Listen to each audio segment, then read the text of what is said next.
Hello दोस्तों, welcome back to our YouTube channel. आज की वीडियो में हम चैप्टर 3 का मोस्ट इम्पॉर्टेंट टॉपिक जो कि है Michael porters generic strategy detail में पढ़ेंगे।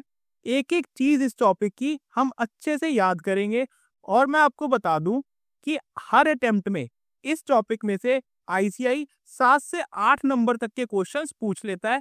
5 नंबर का क्वेश्चन तो आप मान के चलिए एग्जाम में पक्का आएगा ही आएगा, प्लस 2 से 3 नंबर आपको एमसीक्यू के फॉर्म में इस टॉपिक में से मिल जाएंगे देखने को। तो अपने को ये टॉपिक बहुत अच्छे से करना है। मैंने इस टॉपिक के लिए आपको नोट्स बना के दिए हैं जो कि बहुत ही इनोवेटिव है। इसमें बहुत रियल लाइफ एग्जांपल मैंने डाले हैं, वो भी पिक्टोरियल फॉर्म में। तो आप ये वाले नोट्स जो है मेरे टेलीग्राम ग्रुप से डाउनलोड कर सकते हैं, फ्री में अवेलेबल है। और अपन ट्राई करेंगे कि इसका एक भी टॉपिक ऐसा ना हो जो आपको याद ना हो इस वीडियो को देखने के बाद। ठीक है सर, तो चलिए शुरू करते हैं अपना topic, Michael porters generic strategy. तो सबसे पहले तो हम समझते हैं कि माइकल पोर्टर जेनरिक स्ट्रैटेजी है क्या चीज। ठीक है, तो जैसा कि हम सबको पता है कि माइकल पोर्टर जो थे वो बहुत बड़े अमेरिका के एक बिजनेसमैन भी है, प्लस वो मैनेजमेंट के कॉन्सेप्ट उन्होंने बहुत सारे दिए हैं अपनी लाइफ में। उसमें से ही एक कॉन्सेप्ट है माइकल पोर्टर्स जेनरिक स्ट्रैटेजी, जो कि कहता है कि अगर किसी भी कंपनी को, यानी कि वो चाहे वो प्रॉफिटेबल हो, चाहे वो नॉन प्रॉफिटेबल हो, चाहे वो छोटी हो, चाहे वो बड़ी हो, कोई भी टाइप की कंपनी अगर मार्केट में कॉम्पिटिटिव एडवांटेज अचीव करना चाह रही है, यानी कि अपने कॉम्पिटिटर्स से आगे बढ़ना चाह रही है, तो वो 3 तरीके से बढ़ सकती है, वो 3 स्ट्रेटजीज फॉलो करके बढ़ सकती है। चौथा उसके पास कोई और तरीका नहीं है।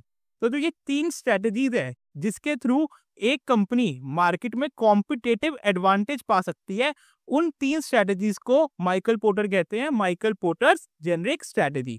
इसमें जेनरिक वर्ड इसलिए यूज किया है क्योंकि ये वाली स्ट्रेटजी हर टाइप की फॉर्म पे एप्लीकेबल है, चाहे वो छोटी है, बड़ी है, प्रॉफिटेबल है, चाहे नॉन प्रॉफिटेबल है। ठीक है सर, तो एक बार अच्छा ये 3 स्ट्रेटजीज कौन कौन सी हैं एक बार ये देखते हैं। तो इन 3 स्ट्रेटजीज का नाम है, फर्स्ट स्ट्रेटजी आपकी cost leadership strategy, second strategy आपकी differentiation strategy, and third strategy आपकी फोकस स्ट्रेटजी।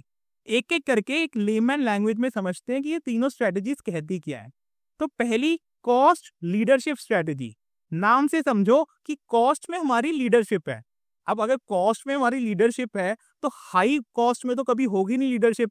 हम मार्केट में जब तक सबसे सस्ता सामान नहीं बेचेंगे तब तक हमारी कॉस्ट लीडरशिप हो ही नहीं सकती किसी भी इंडस्ट्री के अंदर। तो कॉस्ट लीडरशिप स्ट्रेटजी का मतलब है कि हम मार्केट में सबसे सस्ता सामान बेचते हैं और उतनी ही क्वालिटी होती है हमारे सामान की जितनी की हमारे कॉम्पिटिटर के सामान की है, यानी कि क्वालिटी सेम बट जो कॉस्ट है हमारी, जो हम जिस प्राइस पे कंज्यूमर को बेचते हैं, वो मार्केट में सबसे सस्ता होता है। ठीक है, तो ये हो गया कॉस्ट लीडरशिप स्ट्रेटजी। इसका सबसे फेमस एग्जांपल अगर आप देखोगे तो इंडिगो एयरलाइंस का है। इंडिगो एयरलाइंस जब शुरू शुरू में आया था, आज की डेट में तो majority market share Indigo airlines के पास ही है, लेकिन जब वो शुरू शुरू में आया था तो उसकी सबसे जो टैगलाइन थी वो थी लो कॉस्ट एयरलाइन। वो मार्केट में जितनी भी एयरलाइन से उससे सबसे सस्ती एयरलाइन देता था, लेकिन तब भी वो मुनाफे में रहता था और बाकी जो कंपनीज हैं वो महंगी से महंगी टिकटें बेच के भी लॉस करती थी। तो एक कॉस्ट लीडर वही होता है जो अपना सामान सबसे सस्ता भी बेचे लेकिन तब भी वो अपना प्रॉफिटेबली धंधा चला सके, जैसे कि इंडिगो एयरलाइंस है या वॉलमार्ट है। ठीक है सर, ये हो गई आपकी cost leadership strategy. Second strategy आती है आपकी डिफरेंशिएशन स्ट्रेटेजी। डिफरेंशिएशन स्ट्रेटेजी क्या होती है सर? ये होती है कि हम कोई एक यूनिक प्रोडक्ट कस्टमर को ऑफर करते हैं जो कि कस्टमर चाह रहा है और कस्टमर को ज्यादा फर्क नहीं पड़ता कि उसका प्राइस थोड़ा ज्यादा भी हो। तो प्राइस इनसेंसिटिव होता है ना जहाँ पे कस्टमर, वहां पे हम एक डिफरेंशिएशन स्ट्रेटेजी को अडॉप्ट करते हैं। उसके अंदर हम कस्टमर के लिए यूनिक फीचर्स प्रोवाइड करते हैं जो कि मार्केट में किसी भी कंपनी के पास वैसी फीचर की चीजें नहीं होती। फॉर एग्जाम्पल जैसे एप्पल करता है आपके लिए, वो ऐसी ऐसी हर अपने नए मोबाइल के अंदर ऐसी ऐसी चीजें लेके आता है जो कि बिल्कुल इनोवेटिव होती हैं, अभी तक मार्केट में वैसी कोई चीज होती ही नहीं है। फॉर एग्जाम्पल इंडिया के अंदर क्या वर्ल्ड के अंदर first touch screen mobile Apple लेके आया, देन वायरलेस जो ईयरफोन्स है वो एप्पल लेके आया। ठीक है, ऐसे ही उसने कई सारी इनोवेशंस अपने प्रोडक्ट में करी हैं जिसकी वजह से आज लोग उसका जो प्रोडक्ट है वो खरीदना पसंद करते हैं। तो वो डिफरेंशिएशन स्ट्रेटेजी अडॉप्ट करता है। देन थर्ड टाइप की स्ट्रेटेजी हो गई आपकी फोकस स्ट्रेटेजी। अब फोकस स्ट्रेटेजी क्या है सर? देखो नाम से पता चल रहा है, फोकस स्ट्रेटेजी का मतलब है हमने एक मार्केट की नीश पकड़ ली, यानी कि जहाँ पे अभी कोई भी ध्यान नहीं दे रहा था, कोई भी कॉम्पिटिटर अभी उस चीज पे ध्यान नहीं दे रहा, आपने वैसी एक चीज को पकड़ के उसके अंदर अपने आप को एकदम एक्सीलेंट कर लिया, अपने जो भी चीजें आपकी सप्लाई चेन थी उसमें सॉर्ट कर ली। और जो छोटे कंज्यूमर्स है, छोटा सेगमेंट है, आप सिर्फ वो सर्विस सिर्फ आप ही हो एक कंपनी जो उस छोटे सेगमेंट को कैटर कर रही है। इसका एक एग्जांपल आप ले सकते हो, रॉयल एनफील्ड बाइक। ठीक है, आज आप देखोगे तो जो अफोर्डेबल बाइक सेगमेंट है उसमें बहुत सारी कंपनीज है, बजाज है, हीरो है, टीवीएस है। ठीक है, ऐसे ही जो आपका बड़ा सेगमेंट है जहाँ पे 8 से 10 लाख की स्पोर्ट्स बाइक्स आ जाती है, वहाँ पे हार्ले डेविडसन है और भी कई बाइक्स है। लेकिन जो 2 से 2.5 लाख रुपए वाली बाइक का सेगमेंट है वहाँ पे बहुत कम बाइक्स है जिसका इंजन बहुत हाई हो और दिखने में भी बहुत ऐसी अच्छी लगे, जो बाइकर्स का पैशन है वो भी फुलफिल हो जाए और 2 से 2.5 लाख रुपए में आ जाए। तो जो वो सेगमेंट है वो है रॉयल एनफील्ड का। आप देखोगे तो रॉयल एनफील्ड का कोई भी आपको कॉम्पिटिटर जल्दी से नजर नहीं आएगा, क्योंकि उसने एक फोकस स्ट्रेटेजी अडॉप्ट करी है। भाई चाहता तो रॉयल एनफील्ड भी बजाज और हीरो की तरह लो सेगमेंट की भी बाइकें बना सकता था, या 10-10, 15-15 लाख की बाइकें बना सकता था, लेकिन उसने अपना जो मार्केट शेयर है, मार्केट सेगमेंट है, उसको बरकरार रखा है कि भाई मेरे को 2 से 2.5 से 3 लाख रुपए की जो बाइक्स है उसमें मास्टरी करनी है, उस टाइप की मेरे को सबसे बेस्ट बाइक्स बनानी है। ठीक है, तो वो हो गई आपकी फोकस स्ट्रेटेजी। तो 3 टाइप की आपकी स्ट्रेटेजी हो गई। अब एक बार देखते हैं कि आईसीआई क्या बोलता है। तो आईसीआई कहता है कि कॉस्ट लीडरशिप स्ट्रेटेजी जो है वो एम्फेसाइज करती है on producing standardised products at a very low per unit. ठीक है, standardised products at a very low per unit, aimed at. अब डिफरेंशिएशन स्ट्रेटेजी क्या करता है कि aimed at producing products and services considered unique industry wide and directed at consumers who are price insensitive. Cost leadership में आप standardised products बना रहे थे जिसकी कॉस्ट पर यूनिट बहुत कम होगी, बट डिफरेंशिएशन स्ट्रेटेजी में आप यूनिक प्रोडक्ट्स बना रहे हो उन बायर्स के लिए जो कि प्राइस इनसेंसिटिव है। ठीक है, और फोकस स्ट्रेटेजी क्या है, वो फुलफिल करता है needs of small groups of consumers with very specific taste. जिनका स्पेसिफिक टेस्ट है, जिनको रॉयल एनफील्ड खरीदनी है, भाई वो रॉयल एनफील्ड ही खरीदेंगे, ना वो आपका हार्ले खरीदने वाले और ना ही वो आपकी बजाज या हीरो की बाइकें खरीदने वाले। ठीक है ना, तो जो एक नीश मार्केट को जब आदमी कैटर करता है तो वो फोकस स्ट्रेटेजी कहलाती है। तो ये तो 3 टाइप की स्ट्रेटेजी हो गई। अब इन तीनों स्ट्रेटेजीज को एक एक करके डिटेल में पढ़ेंगे, इसके क्या एडवांटेजेस होते हैं, क्या डिसएडवांटेजेस होते हैं, कैसे हम ये वाली स्ट्रेटेजी को अडॉप्ट कर सकते हैं। ठीक है, एग्जाम में हर चीज के ऊपर क्वेश्चन आ जाता है कि फोकस स्ट्रेटेजी के एडवांटेजेस बता दो, कॉस्ट लीडरशिप स्ट्रेटेजी को आप कैसे अपनी कंपनी में अडॉप्ट कर सकते हैं वो बता दो। ठीक है, तो एक एक चीज हम डिटेल में पढ़ते हैं। चलो, सबसे पहले ये मीनिंग है कि कॉस्ट लीडरशिप स्ट्रेटेजी एक लो कॉस्ट कॉम्पिटिटिव स्ट्रेटेजी होती है that aims at broad mass market level, यानी कि बहुत बड़े लेवल पे वो काम करती है, छोटे सेगमेंट को वो टारगेट नहीं करती। It requires vigorous pursuit of cost reduction. भाई कॉस्ट लीडर बनना है ना, तो आपको हर जहाँ पे भी आप कॉस्ट बचा सकते हो, जो भी आपके स्टेप्स होते हैं प्रोडक्शन के, उसमें जहाँ पे भी आप कॉस्ट बचा सकते हो आपको वहाँ पे कॉस्ट बचानी है। जैसे कि आप प्रोडक्शन में बचा सकते हो तो बचाओ, प्रोक्योरमेंट में बचा सकते हो, आप सस्ता रॉ मटेरियल खरीद सकते हो तो बचाओ, स्टोरेज में बचा सकते हो तो बचाओ, और डिस्ट्रीब्यूशन में बचा सकते हो तो बचाओ। Because of its lower cost, the cost leader is able to charge a lower price for its products than most of its competitors। ठीक है, आप वो जब सस्ता माल सोर्स करोगे तो आप बेच भी सस्ता पाओगे अपने कॉम्पिटिटर से। ठीक है, चलिए, प्राइमरी रीजन क्या होता है एक कॉस्ट लीडरशिप स्ट्रेटेजी अडॉप्ट करने का, या फिर मैं कहूँ कहाँ पे कॉस्ट लीडरशिप स्ट्रेटेजी वर्क कर जाती है? 2 जगह पे, जहाँ पे market is composed of price sensitive buyers, जहाँ पे लोगों को बहुत मतलब है कि प्राइस में मेरे को कम चाहिए। जैसे जियो ने जब लॉन्च किया था अपना डेटा पैक, तो उसने इतना सस्ता लॉन्च कर दिया कि जो भी कॉम्पिटिटर थे वो सब मार्केट से बाहर ही हो गए, क्योंकि वो एक प्राइस सेंसिटिव मार्केट के अंदर टारगेट कर रहा था, जहाँ पे बहुत मिडिल क्लास लोगों का वो सेगमेंट था, और लोगों को अगर इतने सस्ते के अंदर मोबाइल डेटा मिल जाए तो लोग उस पर एकदम झपट्टा मारेंगे कि यार मेरे को भी ये सेम चाहिए। Then there are few ways to achieve product differentiation. ऐसी मार्केट जहाँ पे डिफरेंशिएशन प्रोडक्ट को लॉन्च करने के बहुत ही कम तरीके हैं, तो ज्यादा कंपनी डिफरेंशिएशन तो कर नहीं सकती, तो इसलिए कॉस्ट लीडरशिप करने की ट्राई करेंगी वहां पे कंपनी। ठीक है। तो दो जगहों पे हमारी कॉस्ट लीडरशिप काम करती है। फर्स्ट, जहाँ पे प्राइस सेंसिटिव बायर्स हो। सेकंड, जहाँ पे डिफरेंशिएशन करने का स्कोप बहुत कम हो। चलिए, अब कुछ रिस्क भी होते हैं जब हम कॉस्ट लीडरशिप स्ट्रेटेजी को फॉलो करते हैं। तो सर, दो रिस्क होते हैं। पहला रिस्क क्या होता है? पहला रिस्क होता है कि यार आपके कॉम्पिटिटर को ये ना पता चल जाए कि आप इतना सस्ता सामान कैसे मार्केट में बेच रहे हो। ठीक है, तो वो आपको कॉपी कर लेगा, वो आपको इमिटेट कर लेगा। ठीक है सर, तो competitors may imitate the strategy, therefore driving overall industry profits down. उससे क्या होगा कि वो भी सस्ता बेचने लग जाएगा। उस दौर में आप और सस्ता करने की कोशिश करोगे तो जो ओवरऑल इंडस्ट्री का प्रॉफिट होगा वो कम हो जाएगा।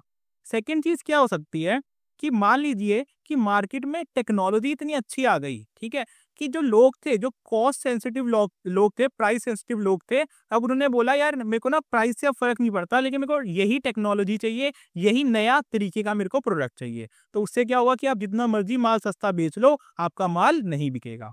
ठीक है, technological breakthroughs in the industry में मेक द स्ट्रेटेजिक इनइफेक्टिव। ठीक है, तो बायर इंटरेस्ट में swing to differentiating features besides price. तो उनको ऐसा लगेगा कि जो मेरे को मार्केट के अंदर डिफरेंशिएटिंग फीचर्स दे रहा है, मैं वही चीज खरीदता हूँ, मेरे को सस्ते के पीछे नहीं भागना। तो ये दो रिस्क हो सकते हैं आपके कॉस्ट लीडरशिप स्ट्रेटेजी के अंदर। ठीक है सर, आप समझते हैं कि कोई भी कंपनी कि अपनी इंडस्ट्री में कॉस्ट लीडर कैसे बनती है, यानी कि कोई भी कंपनी कॉस्ट लीडरशिप स्ट्रेटेजी को कैसे अडॉप्ट कर सकती है। इसके लिए हम एग्जांपल लेंगे इंडिगो एयरलाइंस का। ठीक है, इंडिगो एयरलाइंस ने कैसे अपने आप को कॉस्ट लीडर बना। सबसे पहले ही चीज, उसने अपनी जितनी भी डिमांड होती है उसके साल की, वो पहले से ही फोरकास्ट कर लेता है। उस हिसाब से वो पूरा मैप चार्ट बना लेता है कि मेरे कौन से रूट पे कितने एयरप्लेन्स चलेंगे। ठीक है, उस हिसाब से उसको कुछ प्रोक्योरमेंट करनी पड़ती है या पायलट्स को हायर करना पड़ता है, तो ये सब कुछ उसके पास रेडी होता है। इसीलिए जो है उसकी जो एयरलाइंस होती है, उसके जो टाइम, वो सबसे ज्यादा टाइम पे चलती है, वो जल्दी से डिले नहीं होती। पहली चीज, तो पहली चीज क्या बताई मैंने आपको? Prompt forecasting. ठीक है सर, पहली चीज आपकी प्रॉम्प्ट फोरकास्टिंग। सेकेंड चीज उसने क्या करी हुई है, उसके जितने भी एयरप्लेन्स है, एयर फ्लीट है उसकी, वो मैक्सिमम A320 है या A321 है। ठीक है, तो उसके जो प्रोडक्ट्स हैं वो स्टैंडर्डाइज्ड हैं। ठीक है, उसके ने जो एयरप्लेन्स रखे हुए हैं वो एकदम स्टैंडर्ड एक जैसे रखे हुए हैं। इसका क्यों रखे हुए हैं उसने? ताकि जो उसके पास जितने भी पायलट्स हैं वो जानते हो कि वो दोनों एयरप्लेन्स कैसे उड़ाने हैं। तो कभी भी ऐसा ना हो कि कोई भी पायलट खाली बैठा हुआ है इस वजह से कि जो उसको एयरप्लेन चलाना आता है वो अभी अवेलेबल नहीं है। वो एक शिफ्ट कर सके कि कभी आज ये पायलट नहीं आया तो मैं दूसरे पायलट को वहां पे लगा देता हूँ। और उसका जो यूटिलाइजेशन ऑफ रिसोर्स है, यानी कि पायलट उसके एम्प्लॉयज हैं, तो उसकी जो यूटिलाइजेशन ऑफ रिसोर्स है वो ऑप्टिमम हो सके। ठीक है, उसने अपने प्रोडक्ट को स्टैंडर्डाइज किया हुआ है, एक जैसे प्लेन्स रखे हुए हैं, ताकि जो अपनी उसकी रिसोर्सेज है वो उसको ऑप्टिमली यूटिलाइज कर सके, अपने एम्प्लॉयज को बहुत अच्छे तरीके से यूटिलाइज कर सके। तो यहाँ पे आपका दूसरा पॉइंट का निकल के आता है optimum utilisation of resources and standardisation of product. ठीक है सर, ये हो गया आपका सेकेंड पॉइंट। देन सर, आपका उसके पास जो पैसेंजर्स हैं वो बहुत ज्यादा क्वांटिटी के अंदर है। ऑलमोस्ट 50 to 60% जो इंडस्ट्री मार्केट शेयर है वो उसके अंदर वो फॉल करता है, यानी कि 50 से 60% कस्टमर्स उसके प्लेन से ट्रेवल करते हैं। तो उसका इकोनॉमीज ऑफ स्केल है वो बहुत बड़ा है। तो वो अगर हर टिकट पे बहुत कम मार्जिन भी रखेगा, लेकिन क्यूमुलेटिवली देखा जाए तो वो बहुत ज्यादा पैसे कमा लेगा। तो क्या उसने अचीव किया हुआ है? Economies of scale. देन वो क्या करता है, वो इन्वेस्ट करता रहता है अपनी कॉस्ट सेविंग टेक्नोलॉजीज में। आपने उसकी काफी स्टोरी सुनी होगी कि भाई उसने इतनी इतनी चीजें करी हुई है। उसने अपना ओवन हटा दिया, ठीक है, वो ठंडा खाना सबको सर्व करता है अपने एयरप्लेन के अंदर ताकि वो फ्यूल बचा सके। ठीक है, तो उसने इतना इन्वेस्ट किया अपने कॉस्ट सेविंग टेक्नोलॉजीज के अंदर कि उसकी जो कॉस्ट है वो एकदम कम आ गई। और last sir, resistance to differentiation. वो भाई हिट एंड ट्राई नहीं करता। वो आज ये ट्राई नहीं करता कि मैं थोड़े से जो है अपनी सीट्स को और कंफर्टेबल कर देता हूँ तो मेरे पैसेंजर्स आराम से बैठ जाएंगे, या मैं कल जो उनको गर्म खाना देना शुरू कर देता हूँ ताकि उनको और अच्छी बेहतर सर्विस मिल सके। वो इन चीज़ों पे ध्यान ही नहीं देता। वो कहता है भाई कस्टमर का काम है 2 घंटे बैठ के फ्लाइट में चले जाना, उसको सिर्फ और सिर्फ उड़ने से मतलब है। तो वो कहीं और चीज़ों पे ध्यान नहीं देता। वो अपने आप को रेजिस्ट करता है कि कोई भी डिफरेंशिएशन मैं नहीं करूंगा। ठीक है सर, तो 6 पॉइंट्स निकल के आते हैं आपके। पहला क्या है? Prompt forecasting. Second, standardisation of product, एक जैसे प्लेन है। Third, optimum utilisation of resources, उसने अपने एम्प्लॉइज का, पायलट्स का यूटिलाइजेशन बहुत अच्छे से किया हुआ है। Then fourth, economies of scale, उसने इकोनॉमीज ऑफ स्केल को अचीव किया, बहुत सारी क्वांटिटी में उसके पास कस्टमर्स ट्रेवल करते हैं।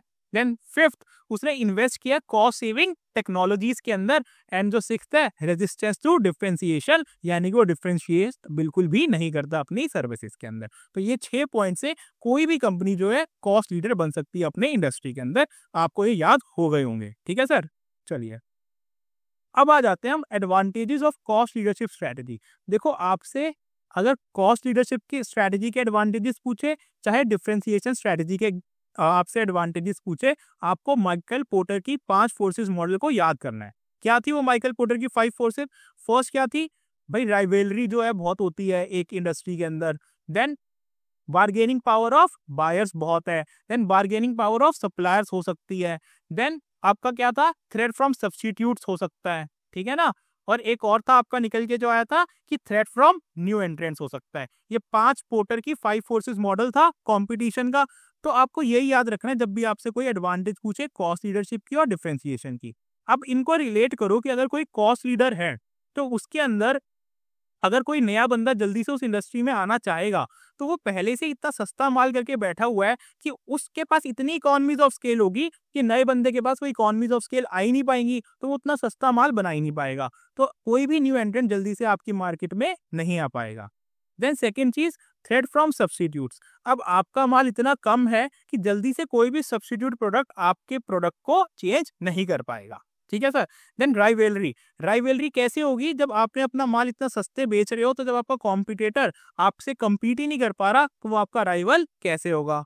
Then bargaining power of buyers, क्योंकि आप वैसे ही मार्केट के अंदर सबसे सस्ता सामान बेच रहे हो तो जो बार्गेनिंग पावर होगी बायर्स की वो इतनी ज्यादा नहीं होगी, क्योंकि आपसे सस्ता उनको पहले से ही मार्केट में नहीं मिल रहा। And bargaining of power of suppliers में क्या आएगा कि भाई जब सप्लायर्स अपना रेट थोड़ा बहुत बढ़ाना भी चाहेंगे आपके माल का, तब भी आप उसको एब्जॉर्ब कर पाओगे, क्योंकि इंडस्ट्री अगर 2 रुपए बढ़ाएगी अपने प्रोडक्ट्स के तो आप 1 रुपए ही बढ़ाओगे, क्योंकि आप ऑलरेडी इंडस्ट्री में कॉस्ट लीडर हो, ठीक है सर। तो क्या क्या है राइवलरी में? Competitors are likely to avoid a price war, क्योंकि वो जानते हैं कि आप वो 1 रुपया कम करेंगे, आपके पास इतने कॉस्ट बेनिफिट है कि आप 2 से 3 रुपया कम कर दोगे। देन बायर्स जो है would not be able to exploit you, क्यों नहीं? क्योंकि उनको पहले से ही सस्ता माल बिक रहा है मार्केट से। सप्लायर्स अगर प्राइस बढ़ाते भी है तो आप एब्जॉर्ब कर पाओगे। देन एंट्रेंट्स जो है, अगर कोई नया आना चाहेगा तो उसको इतना इकोनॉमीज ऑफ स्केल ही नहीं मिलेगा कि वो आपके रेट पे माल बेच पाए। और सब्स्टिट्यूट प्रोडक्ट्स जो है बड़ा मुश्किल ही होगा कि आपका कोई सब्स्टिट्यूट निकल के आए, आपके प्राइस पे निकल के आए, ठीक है। Lower the cost to induce existing customers to stay, अगर कोई सब्स्टिट्यूट प्रोडक्ट आता भी है तो आपकी कॉस्ट आप थोड़ी सी और कम कर दोगे ताकि आपको रहे कि जो आपके कस्टमर्स है वो आपसे ही माल खरीदते रहे, ठीक है सर। ये हो गए आपके एडवांटेजेस। अब डिसएडवांटेज क्या हो सकता है? ध्यान से सोचो। डिसएडवांटेज ये हो सकता है कि भाई आज तो आप कॉस्ट लीडरशिप एंजॉय कर रहे हो, लेकिन कल को कोई ऐसी टेक्नोलॉजी आ जाए, ठीक है, कि आपसे भी कोई सस्ता माल बना दे, तो आपकी जो एडवांटेज है वो चली जाएगी, ठीक है। प्लस आप कॉस्ट कम करने के चक्कर में ना तो मार्केटिंग पे खर्चा कर रहे, ना ही ज्यादा अपनी ब्रांड वैल्यू बनाने पे खर्चा कर रहे। तो कल को क्या हो सकता है, शॉर्ट टर्म में तो आपको फायदा दिख रहा होगा, बट लॉन्ग टर्म में क्या होगा, जैसे जैसे लोगों को पता चलेगा कि यार आपकी कॉस्ट कैसे कम आ रही है, वैसे वैसे जो है ना लोग आपके कॉम्पिटिटर्स खड़े होने शुरू हो जाएंगे और आपका नाम मार्केट से हटता चला जाएगा, ठीक है। तो क्या हो सकता है, कॉस्ट एडवांटेज एक तो नॉट लास्ट लॉन्ग, ज्यादा टाइम तक कॉस्ट एडवांटेज नहीं रह सकती, जो आपके कॉम्पिटिटर्स है उनको कॉपी करना शुरू कर देंगे। Second, cost leadership can only succeed if there are higher sales volume, अगर बहुत ज्यादा क्वांटिटी में आप माल बेच रहे हो तभी आप कॉस्ट लीडर बने रह सकते हो, क्योंकि इकोनॉमीज ऑफ स्केल के बिना कॉस्ट लीडर बनना नामुमकिन होता है। Then cost leaders tend to keep their cost by minimizing cost of advertisement, market research and development. वो R&D पे खर्चा नहीं करते, वो मार्केट डेवलपमेंट पे खर्चा नहीं करते, वो मार्केटिंग पे खर्चा नहीं करते। उससे क्या हो सकता है कि वो उनको लॉन्ग रन के अंदर बहुत ही महंगा साबित हो सकता है। एंड देन टेक्नोलॉजिकल एडवांसमेंट, कोई नई टेक्नोलॉजी आ गई तो भाई वही कॉस्ट लीडर, क्या पता या तो दूसरी चीज इतनी सस्ती हो जाए या आप कॉस्ट लीडर रहो ही ना मार्केट में, या फिर लोगों का मन ही उठ जाए कि यार मेरे को तो नई टेक्नोलॉजी की चीज लेनी है, मेरे को अब कॉस्ट से फर्क नहीं पड़ता, ठीक है सर। तो ये आपके हो गए कॉस्ट लीडरशिप स्ट्रेटजी। पहले हमने उसका मीनिंग समझा, फिर हमने देखा कि उसको क्या क्या रिस्क एसोसिएट होते हैं कॉस्ट लीडर के साथ, देन हम अप्लाई कैसे कर सकते हैं किसी भी कंपनी में cost leadership strategy, then advantages क्या हो सकते हैं एंड देन डिसएडवांटेजेस क्या क्या हो सकते हैं कॉस्ट लीडरशिप स्ट्रेटेजी के। सिमिलरली अब हम डिफरेंशिएशन स्ट्रेटेजी पढ़ेंगे। This strategy is aimed at broad mass market level, ठीक है, ब्रॉड मास मार्केट को कवर करती है and involves the creation of a product और service that is perceived by the customer as unique. जैसा मैंने आपको बताया, डिफरेंशिएशन स्ट्रेटेजी ऐसी स्ट्रेटेजी है जो कि एक मास मार्केट को कैप्चर करती है और ऐसे प्रोडक्ट ऑफर करती है जो कस्टमर्स को यूनिक लगे, कस्टमर जहाँ पे प्राइस इनसेंसिटिव होते हैं। यूनिकनेस कैसे कैसे हो सकती है, कहाँ कहाँ हो सकती है? यूनिकनेस हो सकती है आपके प्रोडक्ट डिजाइन में, ब्रांड इमेज में, फीचर्स में, टेक्नोलॉजी में, डीलर नेटवर्क में या कस्टमर सर्विस में। Then because of differentiation the business can charge a premium, ठीक है sir. Differentiation does not guarantee competitive advantage if standard products sufficiently meet customer needs or rapid imitation of competitor is possible। तो भाई differentiation वहां पे आपकी काम नहीं करती जब लोगों का काम चल रहा हो एक डिसेंट सिंपल से प्रोडक्ट से, उनको कोई बहुत ज्यादा महंगा डिफरेंशिएटेड प्रोडक्ट की जरूरत ना हो, और सेकेंडली जो है जहाँ पे बहुत जल्दी से आपका जो कॉम्पिटिटर है वो आपकी डिफरेंशिएशन को कॉपी कर सके, तो वहां पे भी ये स्ट्रेटेजी काम नहीं करती। ये हो गया आपका क्रिस्प। अगर कोई भी आपसे पूछता है, एग्जाम में आता है कि डिफरेंशिएशन स्ट्रेटेजी के बारे में लिखो, तो आपको ये 3-4 पॉइंट्स लिखने हैं। देन डिफरेंशिएशन जो है वो 3 जगहों से हो सकती है। एक प्रोडक्ट में आप डिफरेंशिएशन कर सकते हो, एक प्राइसिंग में कर सकते हो और एक ऑर्गेनाइजेशन में कर सकते हो। 3 जगह ही कोई कंपनी अपने आप को डिफरेंशिएट कर सकती है। प्रोडक्ट का मतलब क्या हुआ कि आपने सेम क्वालिटी का प्रोडक्ट के अंदर इतने फीचर्स डाल दिए कि मतलब सेम कॉस्ट के अंदर इतने फीचर्स डाल दिए कि अभी वो मार्केट में वैसा प्रोडक्ट अवेलेबल ही नहीं है, तो आपने प्रोडक्ट को डिफरेंशिएट कर दिया, ऐसा प्रोडक्ट मार्केट में है ही नहीं, तो वहां पे आपकी डिफरेंशिएशन स्ट्रेटेजी वर्क कर सकती है। देन प्राइस का मतलब ये है कि आपने सेम क्वालिटी का प्रोडक्ट थोड़ा सा इतना सस्ता बेचा कि भाई मार्केट में वैसा कोई प्रोडक्ट उस दामों पे अवेलेबल नहीं है, या फिर आपने प्रीमियम प्राइसिंग चार्ज करी, जैसे कि एप्पल करता है कि सबको लगे कि यार एक उसकी एस्पिरेशन बन जाए कि यार मेरे को तो एप्पल की वॉच पहननी है, एप्पल का मोबाइल खरीदना है। तो जहाँ पे आपने प्राइसिंग के अंदर डिफरेंशिएशन किया वो आपकी एक डिफरेंशिएशन स्ट्रेटेजी हो सकती है। और ऑर्गेनाइजेशन का मतलब ये है कि आपने अपनी एक ब्रांड पावर स्ट्रॉन्ग कर ली, जैसे कि एप्पल ने करी हुई है कि लोग आपसे जुड़ना चाहें, आपका सामान खरीदना चाहे, उनको एक प्राउड महसूस होए कि यार मैं अगर इस कंपनी का माल खरीदता हूँ या इस कंपनी की इस ब्रांड की शर्ट पहनता हूँ तो मेरे को बहुत अच्छा फील होता है, मेरी समाज में इज्जत बढ़ती है, ठीक है ना। उसकी एक एस्पिरेशन क्रिएट हो जाए, जैसे कि बहुत सारी जो कार कंपनीज है वो अपने आप को करती है BMW, ऑडी, कि भाई जिसके पास ऑडी या BMW होती है उसको लोग बहुत अच्छी नजरों से देखते हैं, उसको लोग सक्सेसफुल समझते हैं, ठीक है ना। तो आप अपना ऑर्गेनाइजेशन कंपनी का ऐसा कर दो कि ब्रांड उसकी इतनी अच्छी हो जाए कि लोग आपका ही माल खरीदे। तो 3 तरीके से आप डिफरेंशिएशन को अचीव कर सकते हैं, ये आप टॉपिक पढ़ लेना नोट्स के अंदर। Then how to achieve differentiation strategy, तो देखो इसके अंदर हम एग्जांपल लेंगे एप्पल का। आपके स्टडी मैट के अंदर भी डिफरेंशिएशन स्ट्रेटेजी में एप्पल का एग्जांपल ही लिया हुआ है, ठीक है सर। तो एप्पल ने क्या किया, सबसे पहले तो वो इनोवेट करता रहता है अपना प्रोडक्ट। किसी को भी अगर डिफरेंशिएशन स्ट्रेटेजी अपनानी है तो वो अपने आप को रैपिड इनोवेशन करता रहता है अपने प्रोडक्ट के साथ। देन वो एलिवेट करता है परफॉर्मेंस ऑफ प्रोडक्ट, यानी कि उसको फील आना चाहिए बंदे को कि यार ये जो मेरा प्रोडक्ट है ना हाथ में वो बहुत ही अच्छा है, बहुत अच्छी परफॉर्मेंस देता है। देन ऑफर करता है वो यूटिलिटी, यानी कि कस्टमर्स को लगता है कि ये मेरे लिए यूजफुल है ये वाला प्रोडक्ट। अगर मैं एप्पल का फोन मार्केट में लेके जाता हूँ, अपने ऑफिस में लेके जाता हूँ, तो मेरे को लोग अच्छी नजरों से देखते हैं, तो वो यूटिलिटी ऑफर करता है। Then offer high quality product service, हमेशा एप्पल का ये है कि जो अगर उसका वारंटी में आपका मोबाइल, तो वो उसको ठीक नहीं करता, वो आपको दूसरा मोबाइल हैंडसेट दे देता है और वो कहता है कि आप ये वाला ले जाओ और पुराने वाला दे जाओ। तो वो जो हाई क्वालिटी है वो प्रोडक्ट सर्विसेज में ऑफर करता है।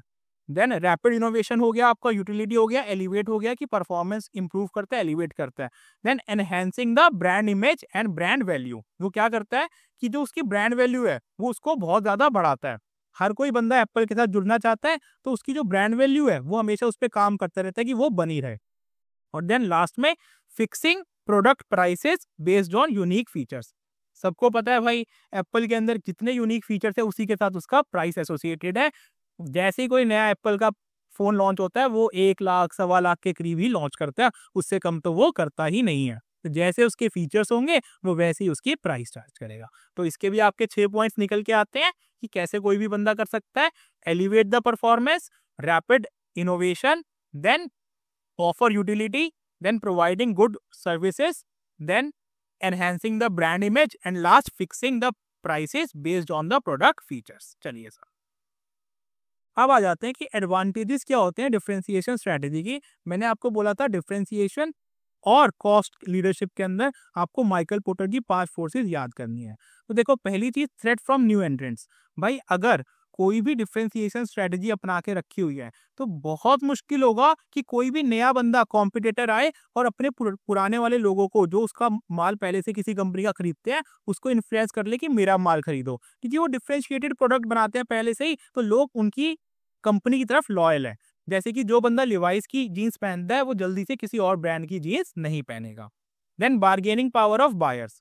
अब भाई आपका प्रोडक्ट डिफरेंशिएटेड है, आपका जैसा प्रोडक्ट मार्केट में कहीं मिलता ही नहीं है। एप्पल चाहे महंगा हो, लोग तो एप्पल ही खरीदेंगे ना, क्योंकि उस जैसी ब्रांड वैल्यू कोई और देता ही नहीं है। तो बार्गेनिंग पावर ऑफ बायर्स भी इतनी अच्छी नहीं रहती। Then bargaining power of suppliers. अगर सप्लायर्स अपने रॉ मटेरियल का प्राइस थोड़ा बढ़ा भी देते हैं तो आप वैसे ही इतना ज्यादा ले रहे हो, एप्पल का आज रॉ मटेरियल थोड़ा महंगा हो भी जाए तो भाई वो 5-7 हजार रुपये अपनी प्राइस बढ़ा देगा, क्या फर्क पड़ता है उसको। जहां लोग 1 लाख का उसका मोबाइल खरीद रहे हैं वहां 1,10,000 रुपये का भी खरीद लेंगे, ठीक है ना। सब्स्टिट्यूट्स जल्दी से, क्योंकि आपका प्रोडक्ट डिफरेंशिएटेड होता है तो जल्दी से सब्स्टिट्यूट प्रोडक्ट्स उसके मार्केट में अवेलेबल नहीं होंगे, ठीक है सर। तो ये हो गए आपके 5 एडवांटेजेस डिफरेंशिएशन स्ट्रेटेजी के। अब बात करते हैं डिसएडवांटेजेस। डिसएडवांटेजेस क्या क्या हो सकते हैं डिफरेंशिएशन स्ट्रेटेजी के। पहला कि यूनिकनेस जो है डिफिकल्ट होती है सस्टेन करने में। आपके कॉम्पिटिटर्स बहुत जल्दी आपके जैसा प्रोडक्ट, आपके जैसे फीचर्स मार्केट में लॉन्च कर सकते हैं। Then charging too high price. अगर हम बहुत ज्यादा प्राइस भी चार्ज करेंगे तो हो सकता है कस्टमर भाग जाए, कस्टमर एप्पल छोड़ के सैमसंग का थोड़ा प्रीमियम मॉडल खरीद ले।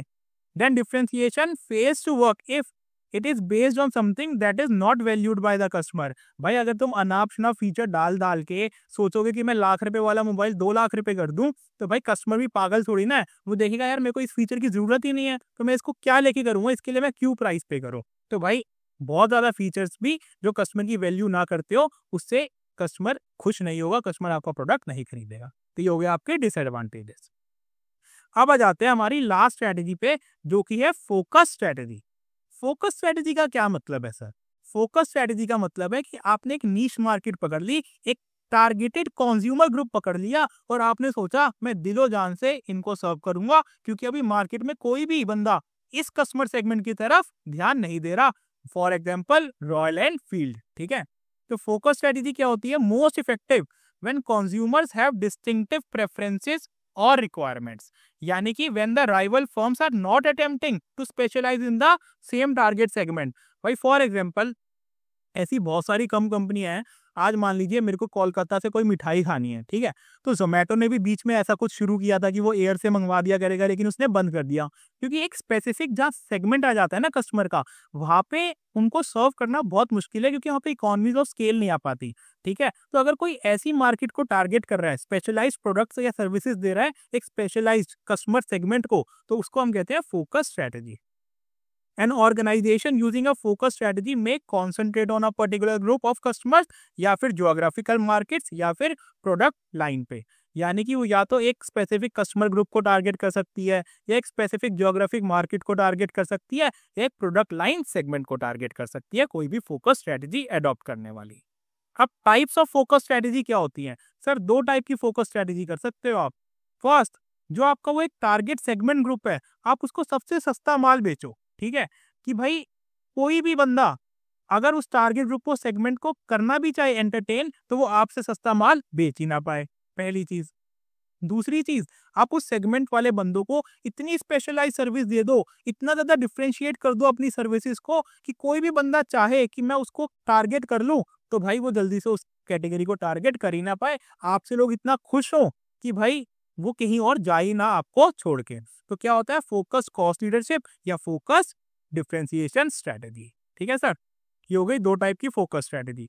अब how to achieve a focus strategy, तो इसके अगेन 4 आपके पॉइंट्स होते हैं। रॉयल एनफील्ड को आप ध्यान में रख के कर सकते हैं। पहली चीज, सिलेक्टिंग द स्पेसिफिक निशेज, यानी कि आप पहले डिसाइड करो कि आपको सर्व किसको करना है, ठीक है ना। Then second, creating superior skills. Superior skills का मतलब ये है कि अगर आप एक कस्टमर को टारगेट कर रहे हो, एक स्पेसिफिक कस्टमर सेगमेंट को टारगेट कर रहे हो, तो आपकी जो स्किल्स है वो बहुत हाई होनी चाहिए, क्योंकि जो उनकी मन होगा ना, जो कस्टमर सेगमेंट जिसको आप टारगेट कर रहे हो, जो उनकी एस्पिरेशन होगी वो बहुत हाई होगी आपसे, क्योंकि वो आपको चार्जेस भी बहुत हाई दे रहे होंगे अपने स्पेशलाइज सर्विस के लिए। तो अपने आप को सुपीरियर स्किल्स अपने अंदर पैदा करो, creating superior skills. And third, generating high efficiencies for serving niche markets. मतलब बहुत अच्छे से आपको एफिशिएंटली अपना काम करना पड़ेगा, तभी आप उसमें प्रॉफिट कमा पाओगे। ठीक है sir. And then last, developing innovative ways in managing the value chain. अब जैसे मैंने आपको एग्जांपल दिया कि मेरे को कोलकाता की बर्फी खानी है, ठीक है सर। अब भाई जिसको वहां से कोलकाता से 2 किलो 5 किलो बर्फी लानी है, तो उसको अपनी जो सप्लाई चेन है उसको इस तरीके से मैनेज करना पड़ेगा कि आप उसको सस्ता भी ला सको और कंज्यूमर को उसके ऊपर ज्यादा इफेक्ट भी ना हो, और बहुत अच्छी क्वालिटी भी आप सर्व कर सको। तो जो आपकी वैल्यू चेन है यहाँ पे, वो बहुत अच्छे तरीके से सॉर्ट हो जानी चाहिए। ठीक है सर। चलिए, अब अगेन, अगर कोई फोकस स्ट्रेटजी के एडवांटेजेस जानना चाहे तो क्या क्या हो सकते हैं।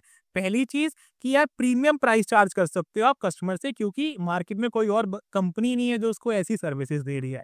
एंड देन जो राइवल्स है या न्यू एंट्रेंट्स है, वो जल्दी से आपके साथ compete करने में डरेंगे, क्योंकि आप अपने धंधे के पक्के खिलाड़ी हो गए। आपके पास जो कस्टमर आ गया, आपने उनको इतनी अच्छी सर्विसेज दे रखी होंगी कि वो जल्दी से कहीं और जाना ही प्रेफर नहीं करेगा, या कोई और बंदा उस लेवल की सर्विस उनको दे ही नहीं पाएगा।